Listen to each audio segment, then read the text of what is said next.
Praise the lord. యేసు క్రీస్తు ప్రభుల వారి నామంలో మీకు అందరికీ శుభములు. అలసిన వాణిని ఊరడించు మాటలు. సహోదరుడు భక్సింగ్ గారి యొక్క పరిచర్య నుండి సేకరించిన అనుదిన ధ్యానములు. ఏప్రిల్ 1వ తేదీ ఈ దిన వాక్యము. కావున మీరు వారి మధ్య నుండి బయలువెడలి ప్రత్యేకముగా ఉండుడి. 2 కొరింథీ 6వ అధ్యాయము 17వ వచనము. యెహోషువ దినములలో దేవుని ప్రజలు యెబూసీయులను యెరూషలేము నుండి వెళ్ళగొట్టుటలో తప్పిపోయిరి. ప్రభువు తన ప్రజలకు కానాను దేశమంతటిని స్వాస్థ్యముగా ఇచ్చినప్పుడు అచ్చటనున్న 7 జాతుల వారు అసహ్యకరమైన అన్య ఆచారములను కలిగి ఉండుటచే వారిని అచ్చట నుండి వెళ్ళగొట్టవలసినదిగా దేవుడు ఆజ్ఞాపించెను. కానీ ఇశ్రాయేలీయులు యెబూసీయులను పట్టణములోని బలమైన స్థానములలో నుండనిచ్చిరి. కొన్ని సంవత్సరముల తర్వాత దావీదు యెరూషలేములో రాజైనప్పుడు వారు దావీదును అపహసించుటకు ఆరంభించి తమ యందు తమకు దృఢనమ్మకము కలిగి ఉండిరి. రాజైన దావీదును అతని పక్షపు వారును వారిపైకి వెళ్ళినప్పుడు వారు, ఇచ్చటి గుడ్డివారిని కుంటివారిని నీవు తోలివేసిననే గాని నీవు ఇచ్చటికి రాలేవని తమను అతడు జయింపలేడను ఉద్దేశముతో అనిరి. కానీ యెబూసీయులను అచ్చట నుండి వెళ్ళగొట్టుటయే దేవుని ఉద్దేశము గనుక ఆయన దావీదునకు అతని వారికి విజయము కలగజేసెను. 2 సమూయేలు 5వ అధ్యాయము 1వ వచనం నుంచి 10వ వచనం వరకు. ఇశ్రాయేలీలు అన్ని గోత్రముల మీద నిజముగా సియోనులో దావీదు రాజుగా అయినప్పుడే దేవుడు యెబూసీయులను ఇచ్చట ఉండరాదని అతనికి చూపించెను.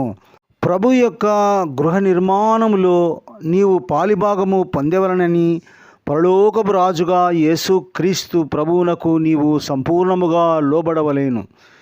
యేసు క్రీస్తు ప్రభువును మన హృదయములలో, మన కుటుంబములో, మన సంఘములో రాజుగా ప్రతిష్ఠించిన ఎడలా దేవుడు తన సంఘము ఎడల కలిగి ఉన్న ప్రణాళికను నీవు చూచుటకు ఆరంభించుదువు. ఈ దినములలో రక్షణ లేని వారికి దేవుని ఇంటిలో స్థలము కానీ భాగము కానీ లేనట్లు యెబూసీయులకు దేవుని ఇంటిలో ఏ విధమైన పాలు పంపులు లేవు. ఈ దినములలో దేవుని పనిలో అనేకులు యెబూసీయుల వలె కనబడుచున్నారు. రక్షింపబడినప్పటికీ వారి ధనము, స్థానము, లోక సంబంధమైన అర్హతలను బట్టి కొందరు పదవులు చేపట్టి కార్యనిర్వాహక సభ సభ్యులుగా తమ పలుకుబడి చేతనే ఎన్నిక చేయబడుచున్నారు. మిగిలిన వారు రక్షణ లేకుండానే పాదిర్లుగా, డికన్లుగా చేయబడుచున్నారు.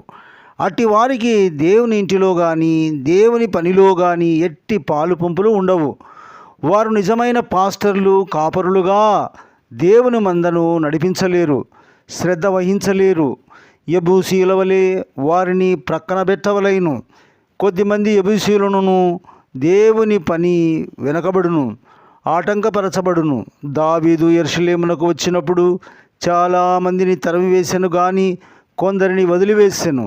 బహుశా వారు మాకు మంచి చేసిరి, వారు మంచివారు, వారిని కష్టపెట్టుట ఎందుకని వదిలి ఉండవచ్చును. కానీ అందరినీ తరిమివేయు వరకు దేవుడు దావీదును శిక్షించెను. దేవుడి లేఖన భాగాలను ఆశీర్వదించునుగాక. Praise the Lord. Thank you for watching.